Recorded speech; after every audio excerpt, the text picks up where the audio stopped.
بسم اللہ الرحمن الرحیم وَأَمَّا مَنْ خَافَ مَقَامَ رَبِّهِ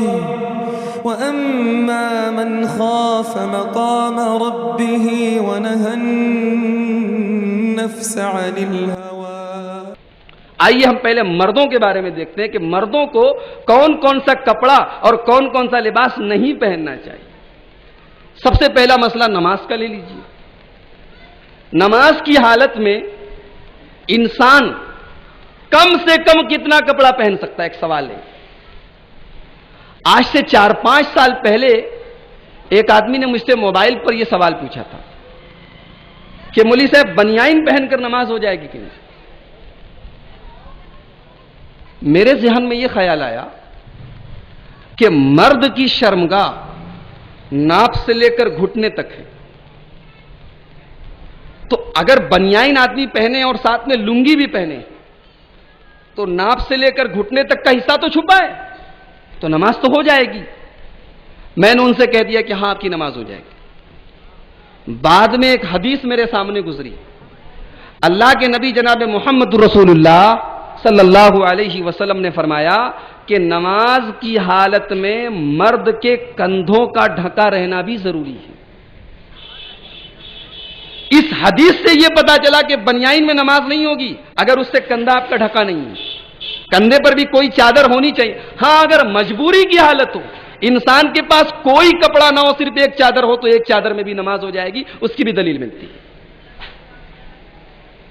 تو مرد کے بدن میں ناپ سے لے کر گھٹنے تک کا حصہ، اس کے لباس میں اتنا حصہ تو ڈھکا رہنا ضروری ہے، یہ کمپلسری ہے، یہ منیمم ہے۔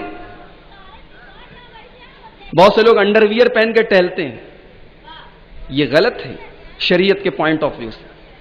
ناپ سے لے کے گھٹنے تک کا حصہ یہ سطر میں آتا ہے، اس کا ڈھکا رہنا ضروری ہے۔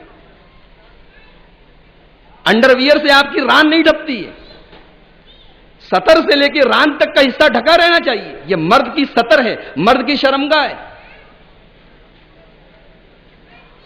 اور مرد کا پائجامہ، مرد کی پینٹ، مرد کی لنگی ٹخنے کے نیچے نہیں ہونی چاہیے،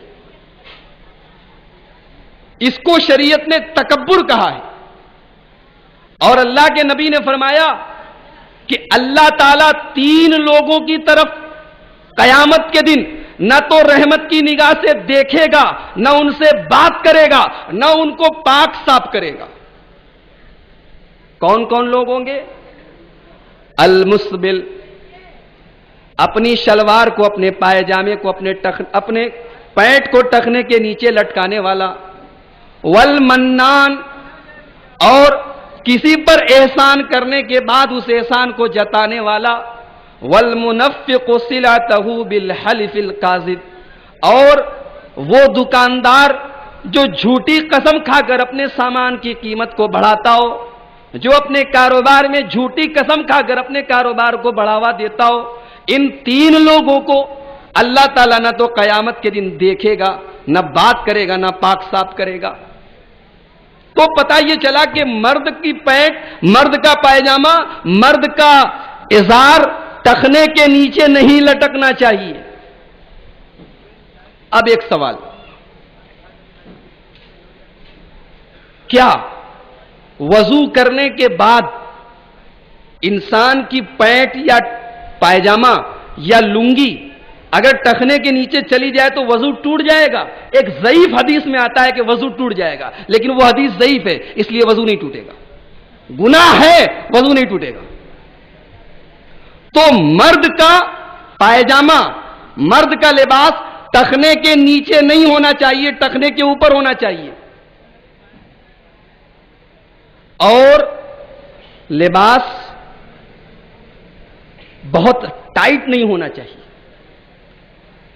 مرد کی بات کر رہا ہوں، عورت کی بات نہیں کر رہا ہوں۔ مرد کا بھی لباس بہت ٹائٹ نہیں ہونا چاہیے، بہت ٹرانسپیرنٹ نہیں ہونا چاہیے، اور لباس کے ذریعے گھمنڈ اور تکبر کا اظہار نہیں ہونا چاہیے۔ اللہ کے نبی نے ایک حدیث میں فرمایا جس انسان کے دل میں رائی کے دانے کے برابر گھمنڈ ہو وہ انسان جنت میں نہیں جا سکتا. ایک صحابی نے کھڑے ہو کر پوچھا اے اللہ کے رسول، ہر آدمی یہ چاہتا ہے کہ اس کا کپڑا اچھا ہو اور اس کا جوتا اچھا ہو. کیا مطلب؟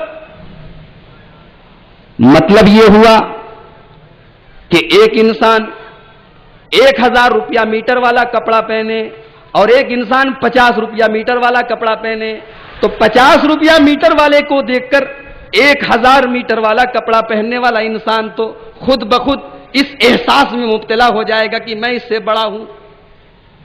پیدا ہوگا کہ نہیں احساس؟ ارے بھائی، ایک آدمی ریمنڈ کا اور گریویرا کا بہترین قسم کا کپڑا پہنے اور ایک آدمی اسی چالو کا کپڑا پہنے، تو جو ہائی فائی کپڑا پہنے اس کے دل میں تو آٹومیٹک ایک خیال پیدا ہوگا کہ میں اس سے بڑھ کر ہوں. تو اللہ کے نبی صلی اللہ علیہ وسلم فرما رہے ہیں کہ جس کے دل میں رائی کے دانے کے برابر گھمنڈ ہو وہ جنت میں نہیں جا سکتا. تو اس کا مطلب کہ وہ انسان جنت میں نہیں جائے گا. تو صحابی نے سوال کیا. صحابہ تحقیق کرتے تھے، صحابہ اللہ کے نبی صلی اللہ علیہ وسلم کی بات پر بھی تحقیق کرتے تھے، سوال رکھتے تھے.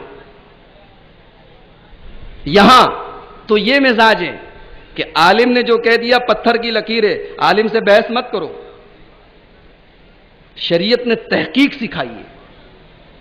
اللہ کے نبی کے زمانے میں عورتیں بھی تحقیق کرتی تھیں. اللہ کے نبی صلی اللہ علیہ وسلم نے عورتوں کے درمیان جا کے تقریر کی اور آپ نے کہا اے عورتوں کی جماعت، تم زیادہ صدقہ کیا کرو کیونکہ میں نے تم کو جہنم میں زیادہ دیکھا ہے. تو مسلم شریف کی روایت ہے فقامت امرأۃ دہیما، ایک چالاک عورت، ایک باتونی عورت کھڑی ہو گئی.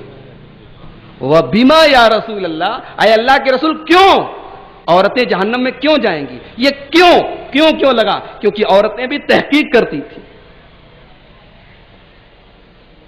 اللہ کے نبی نے فرمایا تکثرن اللعن وتکفرن العشیر، کیونکہ اے عورتوں تم اپنے شوہروں کی بہت زیادہ ناشکری کرتی ہو اور بہت زیادہ لعن تان کرتی ہو، اس لیے تم جہنم میں زیادہ جاؤ گی.